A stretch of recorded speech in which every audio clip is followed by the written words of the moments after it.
As you're saying all this, Devin, I really regret not making a joke about not wanting to run, but certainly willing to walk for office. And I can't believe that I dropped that ball.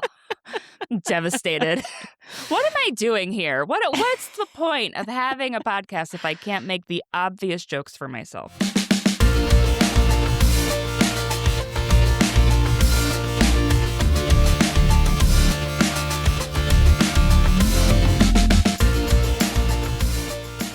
You're listening to New Hampshire Has Issues, and I'm your host from the future, Liz Canada. And in this future, it is the 1-year anniversary of this little podcast. You guys, we did it. 1 year of issues, no end in sight. I'm so excited. So thank you for being a listener, whether this is your first ever episode. Hello, welcome. Or if you've been here from the beginning. My first episode was with Kayla Montgomery, where we wondered whether Governor Ayotte was going to sign any legislation about abortion. Hey, we've got a few weeks left. I guess we'll see soon enough. Okay, so when I started this podcast, my goal was to cover a different issue in every episode. But not just to be like, oh my God, you guys. What I wanted to do was show that these issues have not happened at random.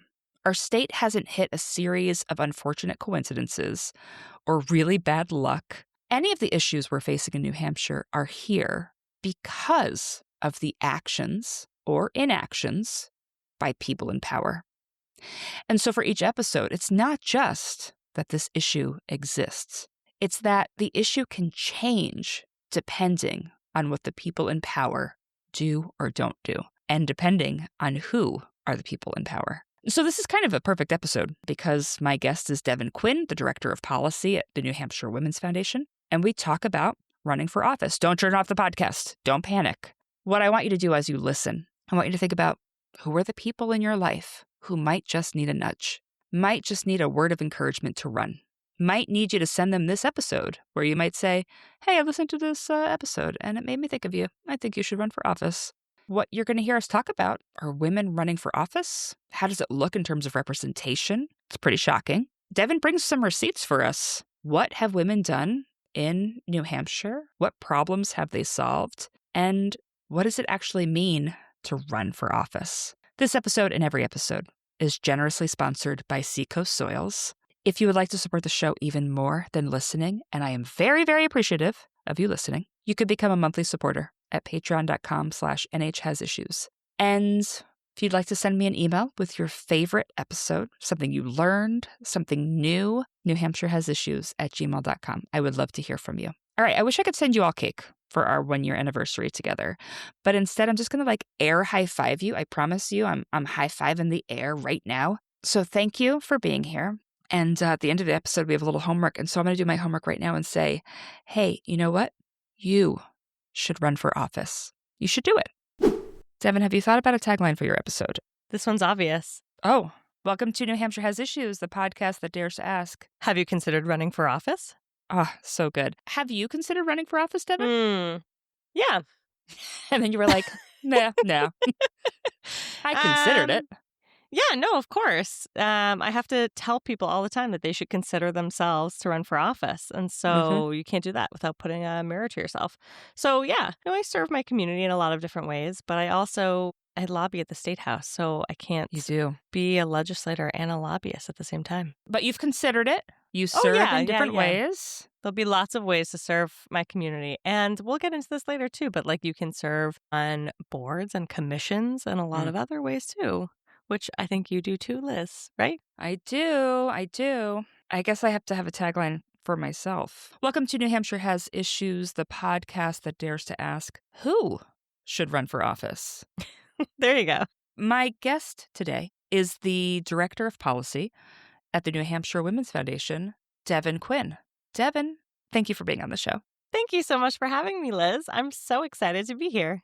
I'm so glad that you're here, and you're going to talk about all the things about running for office, and it's perfect timing. Spring is here. Flowers are allegedly popping up all over the place, and that means that it's time to think about running for office. Mm-hmm. So perhaps you can start by sharing a little bit about what New Hampshire Women's Foundation is and does. What do you do? Sure. So the Women's Foundation invests in opportunity and equality for the women and girls of the Granite State through research, education, advocacy, and grant making. And in 2017, we launched the Women Run program. It's the state's only nonpartisan program encouraging and training women to run for office. And the Women Run events give women the tools, confidence, and community they need to raise their hand and run. And it should be said that the Women's Foundation believes in an inclusive definition of women, and we recognize and affirm that any person identifying as a woman is a woman. And our Women Run program is for anyone who thinks it's a good fit for them in terms of running. You know, some people come and they are definitely running. Some people are thinking about it, maybe in the future. Some people are on the fence. And some people say, I would never, ever run, but I want to see more women in office. And they are welcome as well. It's a big tent of people coming to support women running for office. Okay. You're talking about women running for office. I guess the maybe simple question back to you is, don't we already have women in office? Haven't we done it? Check the box. Yeah, we checked a couple of boxes. New Hampshire has a very long history of women in very powerful, high positions in office, and we're really proud of that. And I love that about New Hampshire. We were the first state in the country to have an all-women federal delegation.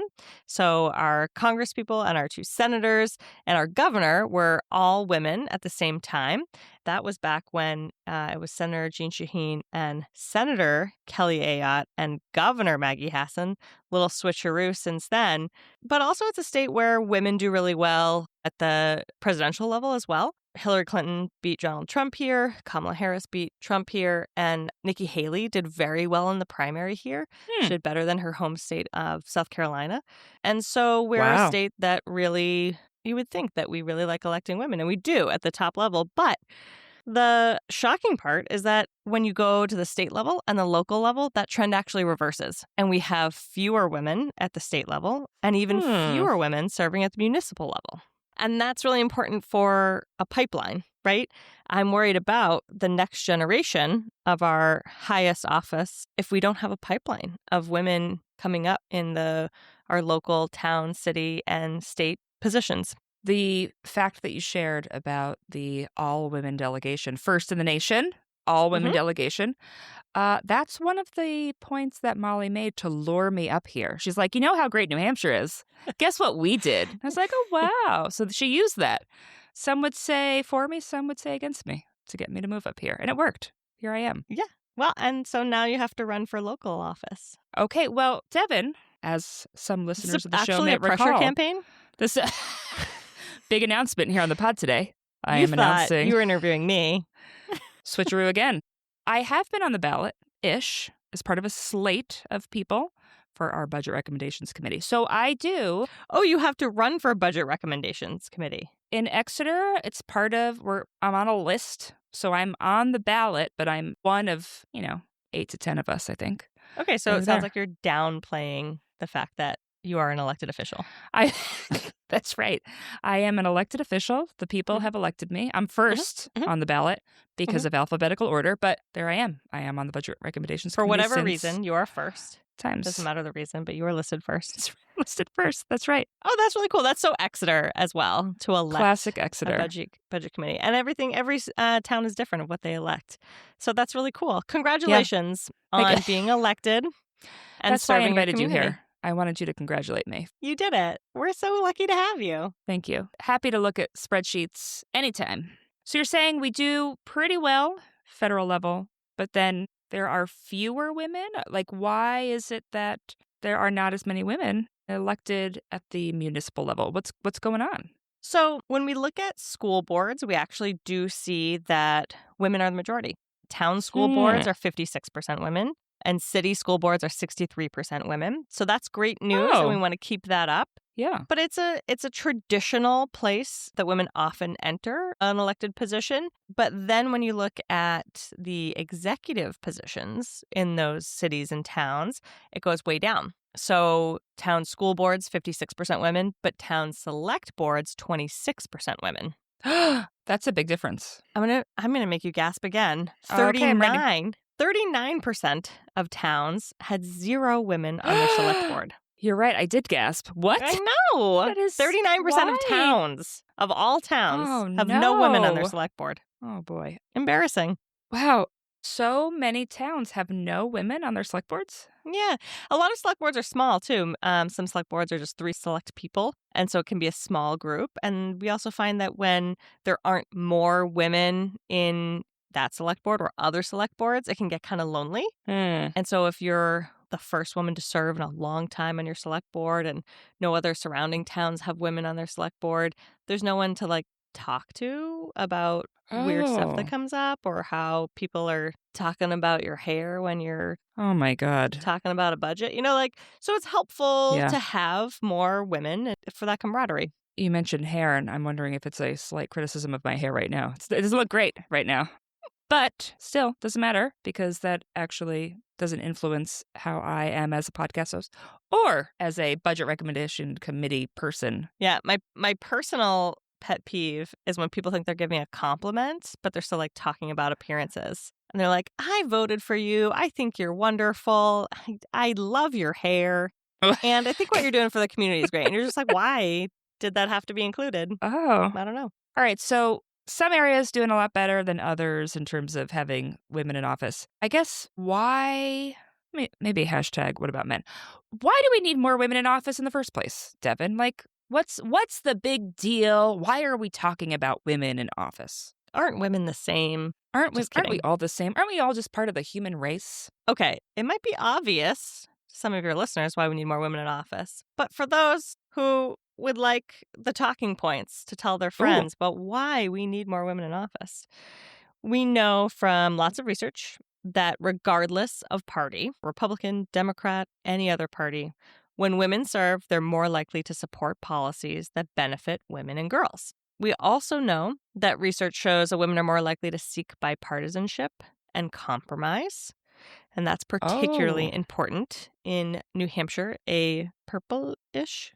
State. Yeah. And I mean, beyond electoral politics, we know from so much research across industries that when you have a diversity of perspectives, making decisions, you'll come up with better outcomes and better solutions.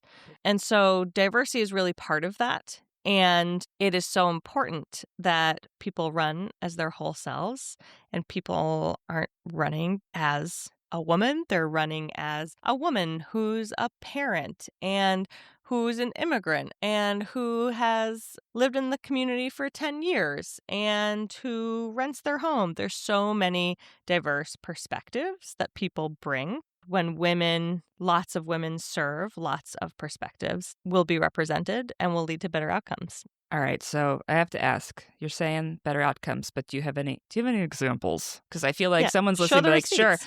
sure. The Women's Foundation is here and saying that women are better. Prove it, Devin. Prove it. Hit me with some facts here. Sure. So a long time ago, in the old days, before, when people worked together better, we could see it right in. What year was that?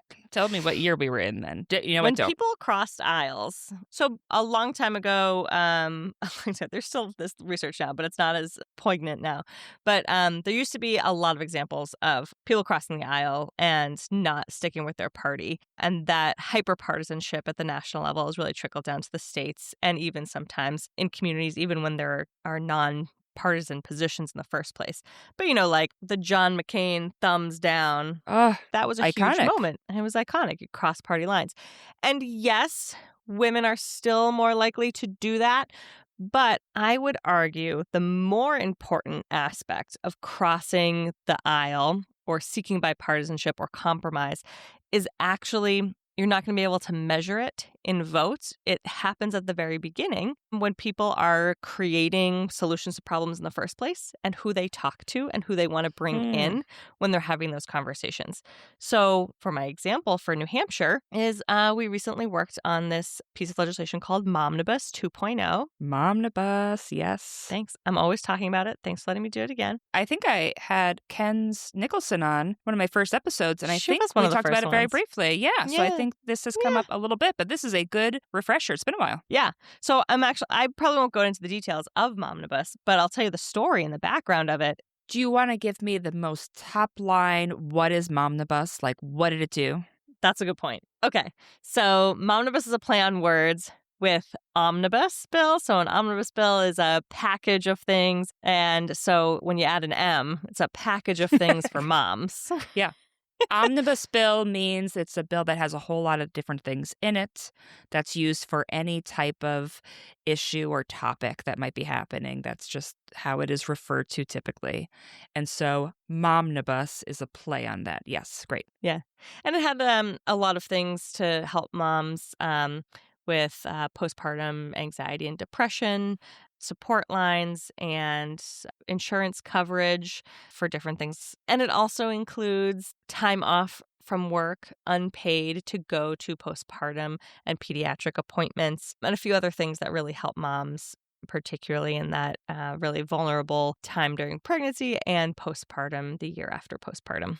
So a lot of supports for moms across the state. The first Momnibus a few years ago was sponsored by Senator Becky Whitley, who's a Democrat, and she worked with Republican Senator Denise Ricciardi and a lot of people who were Republicans and Democrats, and got the first Momnibus passed in a bipartisan fashion that wasn't really like people crossing the aisle, is that they did the work right up front to make sure that everyone was on board who needed to be on board, and that it really wasn't a partisan issue, that it was a unanimous vote every time it was voted on. Ooh, that's a huge deal. That's a big deal.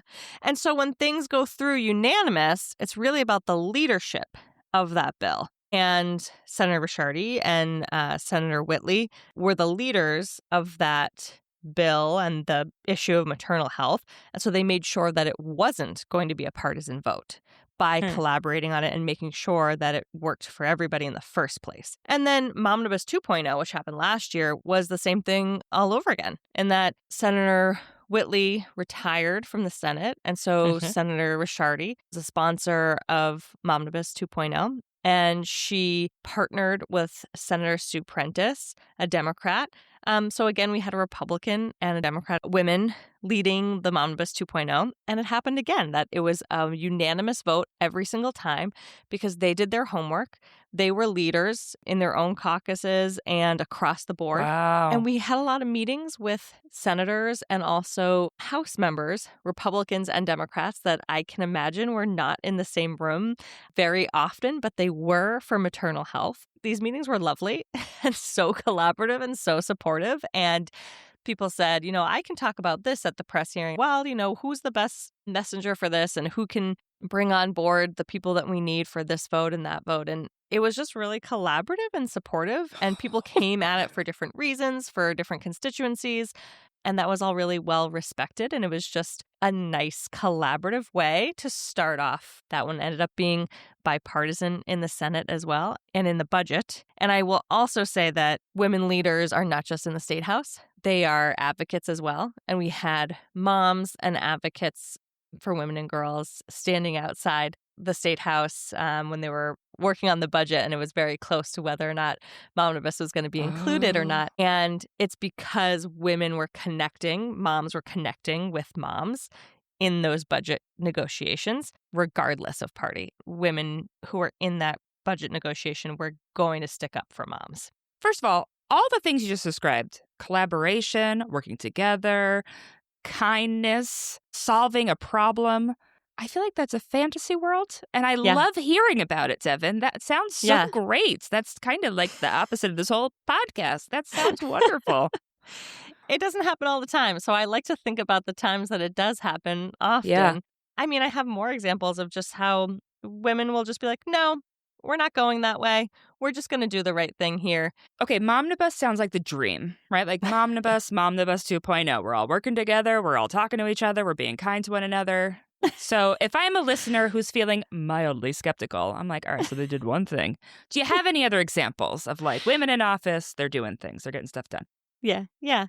So another thing at the Women's Foundation that we advocate for is menstrual equity or having access to menstrual products. And so we have worked on bills related to menstrual products being accessible in schools, and also a bill that would make menstrual products more accessible in jails and prison. Why is that important, Devan? Tell me why those things matter. Tell us. Well, the question is, why aren't we asking why toilet paper is important?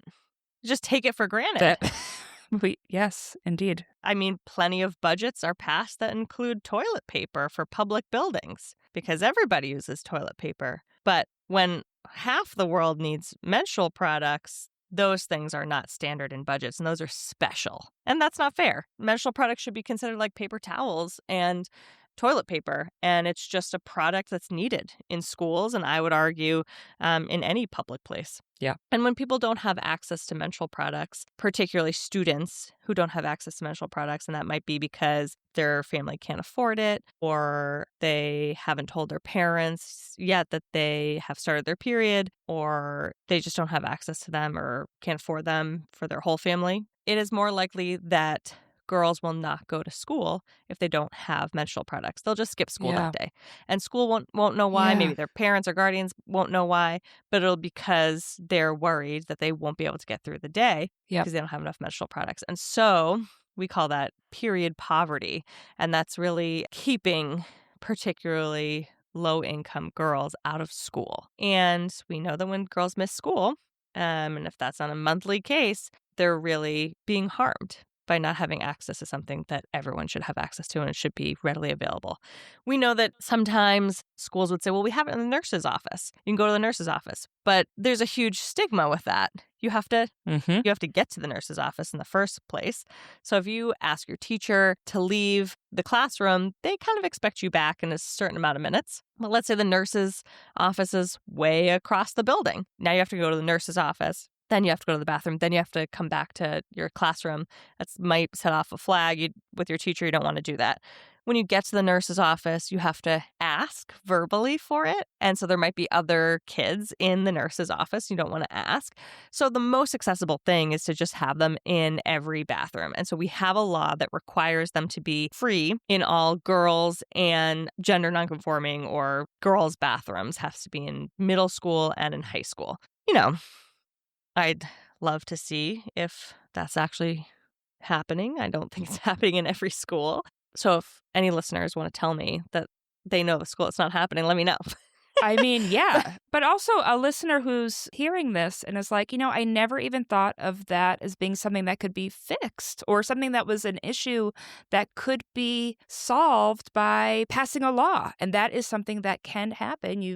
You realize, and I am certain that there are listeners who hear those stories about imagining a 7th grade girl needing to go to the nurse to ask, and how that could feel really embarrassing for the 7th grader, even though it shouldn't be. Like, this is just part of being a human, but that's very relatable. And so, yeah, when you are able to pass a law like that, you're solving a problem that maybe a lot of people didn't even realize existed, or not a problem, but dare I say, an issue that many people face. And the idea for that bill actually started with a young woman named Caroline Dillon. And she worked with some legislators. She was in high school at the time, and she said she explained this problem. And so she testified, and she got all the things together, and she was the catalyst for this legislation. And it was women who responded to the needs of young women. And so it was women legislators who passed it and championed it, but it was young women in our communities before they could even vote who were making change like this. Yeah. I really love that. And every year, someone in the House of Representatives puts in a bill to repeal that law. The argument is that it is an unnecessary cost to municipalities to have to pay for it in schools. And you know what I'm going to say? What are you going to say? What about the cost of toilet paper and paper towels? Is that also an unnecessary cost? And so every year we go to testify about it. And every year there is at least one young woman who is in high school or even middle school, who comes to testify. And let me tell you, if you are like, oh, I don't know if I could ever testify at the state house in front of all those representatives. I don't know what I'm talking about. I don't know if anyone would listen to me. Like, Yeah. let me tell you about the not just bravery, but like kick-assness of Ugh. the girls who come up and are like, no, I got this. I'm going to tell them what it's like to be in 7th grade and get your period and have a stain and have to go home and have to help your friends through it. And like, it's awesome. And it stops everyone in their tracks. And we Totally. have never gotten close to repealing this bill. And I will also say that it's the women on those committees who are Republican and Democrat who are like, absolutely not. I've been a girl at school. Yep. I know what's going on. I'm listening to you. And no, we won't repeal this. So you're not going to see that in the votes. This past time was a unanimous vote against this repeal bill in committee, but it was Democratic and Republican women speaking up and being like, no, we need this. Yeah. We also had a mental products equity bill for prisons and jails. Essentially, the New Hampshire prison did it pretty well, but the jails weren't doing it well. So the New Hampshire prison made sure that everyone at the state prison for women got the products that they needed at the beginning of the month, and they could ask for how many they wanted, and they managed it themselves for the rest of the month. But in jails, some jails, you would have to ask a CO or a corrections officer anytime you needed one product, one tampon or one pad. Wow. And so that is a huge issue of an imbalance of power, right?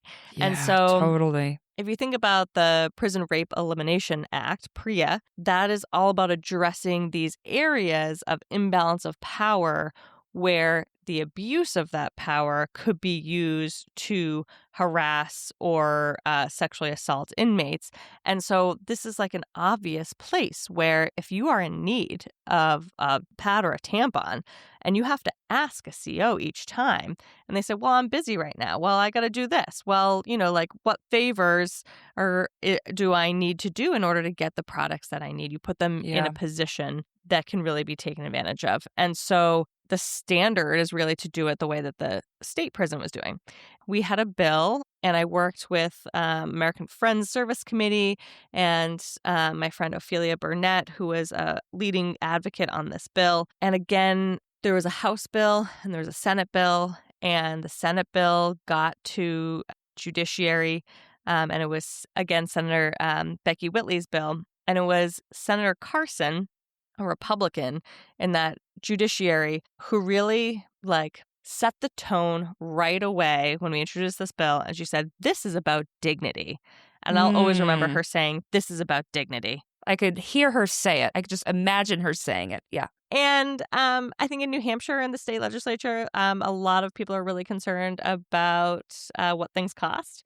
And we had some folks saying this is going to cost jails more money. And, our argument was if it's costing you more money, it's because you're giving out more pads and tampons, which is proving that you weren't giving out enough in the first place. Yeah. Oof. And so when you look at those votes, they're unanimous, and that bill passed to make it more equitable in jails, but it passed because of the tone that was set, because at the time she was the chair of that committee. She set the tone that this was about dignity of women, and so no one else really pushed back against that. All right, so you brought some receipts with you, Devan. If the percentages in the municipalities and in the state house and so forth are lower than the federal level, does this mean that people aren't voting for women? Like, what's happening, Devan? Women do great, and they're not elected, so are people not voting for them? I get this question a lot. Like, is there a bias in voting? Yeah. And the answer is no. People vote for women. It's just that women aren't running in the first place. Uh-oh. Women are just as likely to win as men, but women are not running as frequently as men. So when we have more men on the ballot, more men are going to win. Even if 50% of women win, 50% of men win, if you have more men on the ballot, more men are going to win. So we need to recruit more women to run. We need to ask more women to run in the first place because they'll win. If they run, they will win. So why aren't there already more women running for office? Like, you can be a winner. You will be a winner. So, why aren't women running now? Yeah.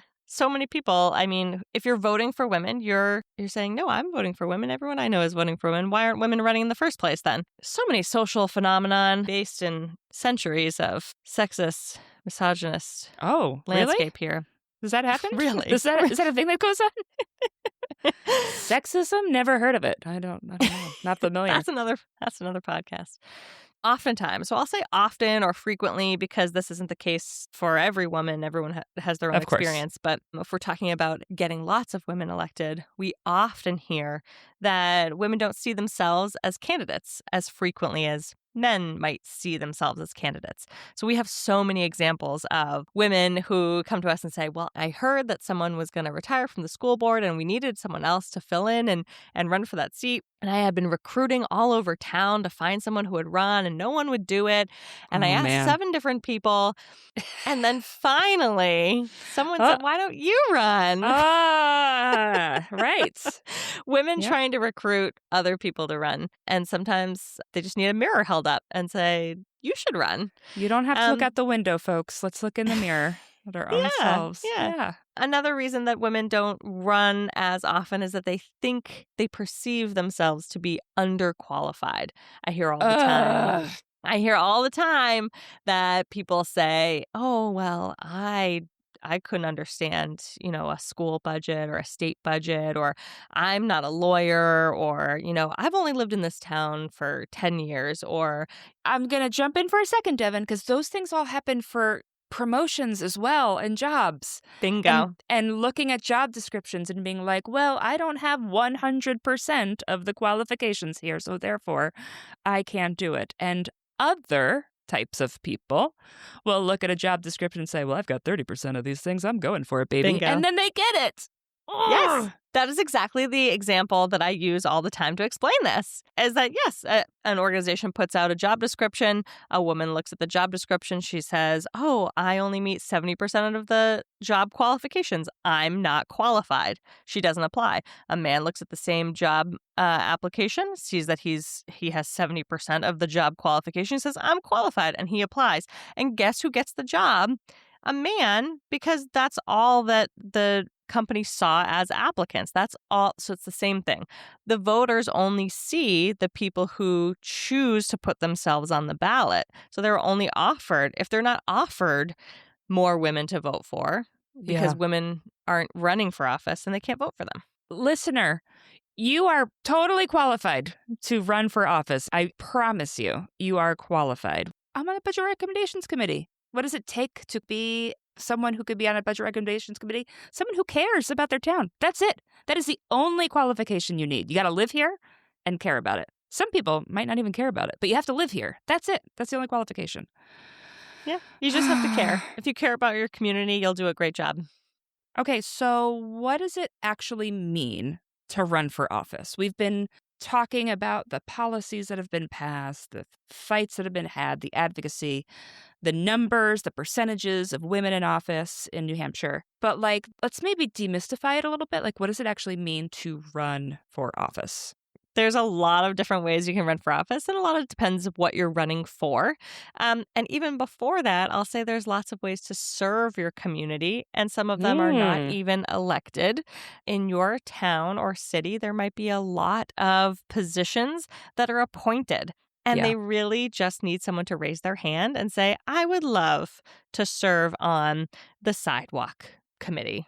I would love to serve on the child care commission. Board. Zoning board is in some places elected, in some places appointed. And I mean, sometimes it'll say, oh, the mayor has to appoint. You don't need to know the mayor. You need to send an email and say, I'm interested in serving on this committee. And they're usually really excited for people to raise their hand because there's not enough people. Also, if you go on your town website, there's usually a list of vacancies where they're looking for people to serve their community in that way. So if you're saying I don't know if I'd run for office ever, maybe someday in the future, well, guess what? You can serve your community right now on one of these committees or commissions because there are vacancies and they need you right now. If you think oh, let's say that the ZBA, the Zoning Board of Adjustment, that sounds, I don't know, you've never been in front of the ZBA before. Maybe you have. Maybe you're intimidated by that. There's also opportunities for alternates. A lot of times they're looking for alternates. Good point. which means that you are not a voting member unless someone calls out and they need someone to fill in. And so it's a great way to learn, and you sit through all of the meetings and listen and watch and learn, and then jump in and vote, and you are an active member if someone's gone. But also, you don't have to be an alternate before you're a full member, because there are so many organizations, particularly the Municipal Association, that will give you lots of resources on how to do a lot of these things, like ZBA or planning board or all these other things that might be appointed or might be elected, but there are resources for you to utilize to figure it out. And then there's running for office. Sometimes showing up really gets your foot in the door. Sometimes there are elected bodies, let's say the ZBA or the school board, where someone would like to retire. They'd like to come off. They've done 15 years on the school board and they're ready to cycle off at the next one. They don't want to run for re-election, but they need to make sure that, it's going to be in good hands. Sure. And so a lot of times people are always only running because they don't know who else would do it. They haven't recruited someone else to do it. And sometimes if you show up to a couple of school board meetings, they'll be like, "Who are you? Nobody shows up. Thank you for showing up. Who is this person? Yes, tell us more. And would you like to be a school board member? Because I'd like to not run Would for you school like to board, sit and up you here? can be." I mean, truly, so many people who have come to our Women Run program have said, "I went to a couple of meetings and they asked me to run." And so it is much more accessible than you think it is. And even if there isn't a vacancy or an empty slot, like, you can just figure out when people are ready to cycle off and let some new blood come in. Showing up matters. Turns out. Big plot twist. Showing up can make a difference. But also, it depends if you're running at the local level. Yeah. Our Women Run program is nonpartisan for many good reasons. The most important one is that a lot of people, particularly in New Hampshire, a lot of women in New Hampshire are not partisan. And they don't like the idea of running for a partisan office. And almost all towns and city positions are nonpartisan. And so that is a much more accessible way to run if you do not want to put a party next to your name, or that doesn't feel comfortable. I mean, if you are very aligned with a party, you can still run for local office. They're just nonpartisan. They're legally nonpartisan positions on the ballot. And so that's also another thing to consider and think about. So let's say you're running for city council or you're running for state rep. It depends on if you have an opponent. Depends if you have a primary, if you're running for a state level race. And so at some point, maybe you do need to think about canvassing and knocking doors and talking to people. I would always suggest going to any forums you're invited to, filling out any candidate questionnaire so that people get to know you. In New Hampshire, it's impossible for you to have not seen political yard signs. So maybe you want to get some yard signs and make them legible so that people can read them. You don't have to put your face on it. Some might say, maybe don't. At some point, maybe you want to send a mailer. Maybe you want to make phone calls. Maybe you want to put out some letters to the editor. But at some point, if you have an opponent and if you're running at a higher level, maybe you want to, at that point, reach out to other organizations, including the party. If it's a partisan position, go ahead and reach out to your party. If you are a Democratic woman running for office, you should reach out to the Democratic Party. If you're a Republican woman running for office, you should reach out to the Republican Party. But also your party or other affinity groups in your town would be really helpful too. Even if it's a nonpartisan office, you certainly don't need to reach out to a town party committee. But if you want to and that feels comfortable, then you could definitely reach out there too. So anything that you're affiliated with is helpful in getting out the word. If you're in a neighborhood community or a parent association or a board, let people know that you're running. Let them know so that they show up and vote for you. Don't be afraid to tell them. I think that is something that is probably also a barrier, is maybe feeling a little bit like, well, I don't want to say it out loud, but I don't want to brag that I'm on the budget committee. I think probably folks get embarrassed when they're thinking about it. They're nervous about sort of like pitching it. Maybe they're worried about what the reply might be. It can be nerve-wracking to put yourself out there. Like, I don't know, starting anything new, it can be scary and feel like a little imposter syndrome-y. But one important thing for running for office is that people will often thank you for running for office. When you say, like, I'm really getting into cycling, people are going to be like, thank you for getting into cycling. That's just for you. But when you're running for office, you're there to serve people. You're there to serve your community because you care about your community. And people understand that. That's so true. People understand that you're serving your community. So you can feel however you need to feel about it, but you're doing a service. Again, it might be weird to have your name on a sign in front of your house, but people also remember that you are serving your community, and that is a really generous, good use of your time that people appreciate. So it's April 2026. A listener is hearing our chit-chat and thinks, all right, maybe I can do something like this. Is it too late? What can a listener do in this moment if they're even just thinking about maybe someday running for office? It's never too late. It's never There's too always late. another election. It's New Hampshire. We love elections. My God. Well, first of all, dear listener of New Hampshire Has Issues, if you're listening to New Hampshire Has Issues, then you obviously care about your community. So you have just proved to me that you are qualified to run for office. This has been a long game, everyone. I have hosted this podcast just for you who's listening right now. I am asking you personally to run for office. You didn't realize that when I started this out, but this was just for you. You're the one we've been looking for. You are. And here you are. You should do it. You should do it. You should run. You should definitely What are you run. waiting for? Why not? If not you, then who? You're exceptionally qualified. You're ready. You can do this. All right, so how do they do it? What does a person do in this moment? So the year is 2026, and that's an even year. And in even years, we in New Hampshire vote for our federal offices. So that's Congress people. And we vote for people at the state level. So governor and state senate and state house. And executive council. You knew I wouldn't let you get away with that one, Devan. And if you would like to know about these positions, please refer to earlier episodes of New Hampshire Has Issues. Covered all of them. There's one for every position. That's right. And there are also county positions. So that's like county sheriff, county commissioner, county treasurer. So federal, state, and county level is every even year. Those are partisan elections. And that's when we have a general election in November. We have a state primary election, backing up in September. And in order to run this September and November, you must file to run for office.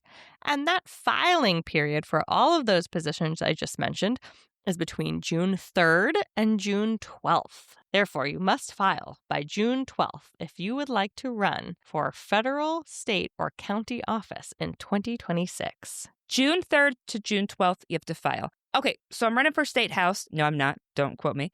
But running for state house, how do I file to run for state house? So it's different for different positions, but at state house, you can actually do that in your town. Okay. And it's a whopping $2 to file. So fundraise, do what you got to make that mark. 2% of your annual salary as a state rep. Yeah, that's right. That's right. And join the Women Run program before and after to get ready to file, to announce, to talk to people ahead of time, to know what you're getting into, to get some training, encouragement, but also to build a community. Because when you start something new, you're never going to know everything right at the beginning. And so, there are a million resources, but even more important than resources is community. And knowing other people who are running for office is really helpful. So you can be like, oh my God, did you know about this? Oh my goodness. Someone said this to me. How do I respond to that? Just having a community to go through this for the first time is really helpful too. And on the odd number years, what can somebody do? And on the odd number years, in 2025 and then next year in 2027, on odd number years, we have city elections. And those are, some cities have a little bit different, but they are also usually in November. And then if you live in a town, if you do not live in one of the 13 cities, but instead you live in the one of the 200 plus towns in New Hampshire, there are town elections every year. And this gets a little wonky. Usually town elections are in March on town meeting day or town election day, but sometimes they're not. Generally speaking, around the springtime, the town elections happen. But I would say most towns have a filing deadline in January. So that's when you're going to want to pay attention to your town filing deadline in order to run in March, with some exceptions. And then the positions you can run in your town are totally different. We talked about some of them earlier, but select board, school board, some people elect their town clerk or tax collector. Some people elect their library trustees. Some people appoint them. There's water commissioner, moderator, supervisor of the checklist, lots of things to run for your in town or be appointed to. And some things also are on different years. And so maybe the school board has 6 people and they elect 2 of them every year. So a full slate will only be elected over the course of 3 years. So sometimes you only see 2 positions on the ballot, but there are 6 total positions. So that's something to keep in mind if you're trying to figure out when to run or who's running, who's not running. Generally, if you're running at the town level, pay attention to file in January. If you're running at the city level, pay attention to run in the late spring, summertime. And if you're planning to run at the state or federal level, that's in June this year. And you should run. And you should run. After you turn off the podcast, I would encourage us all to think of 3 women in your life who should run for office. Ooh, homework. Okay, yeah. Homework, yes. Think of 3 women in your life who should run for office. They can be in New Hampshire or not New Hampshire. They can be your very best friend or your wife, or they could be someone you happen to see in the parent pickup line and you barely know them, or they can be your barista, whatever it is. Think of 3 women who should run for office and why you've seen them care about their community. Or maybe they're a good listener, or maybe they know a lot of people, or maybe they're new to town. And so that fresh perspective would be helpful. And then figure out when you're going to tell them to run for office, because you actually have to do it. You can't just think of them. And you can use this as your excuse. You can be like, I listened to this silly little podcast episode made me think of you. And they said, think of a woman to run for office. And I'm just doing my homework. And I thought you should run for office. So use it as an excuse to encourage a woman to run for office. That's your homework. That's excellent. To be homework. clear, the silly little podcast is me on the podcast, not New Hampshire Has Issues. When you were talking earlier about how folks, you need to say that you're running for office, I don't tell people I have a podcast. I learned the other day I'm supposed to tell people.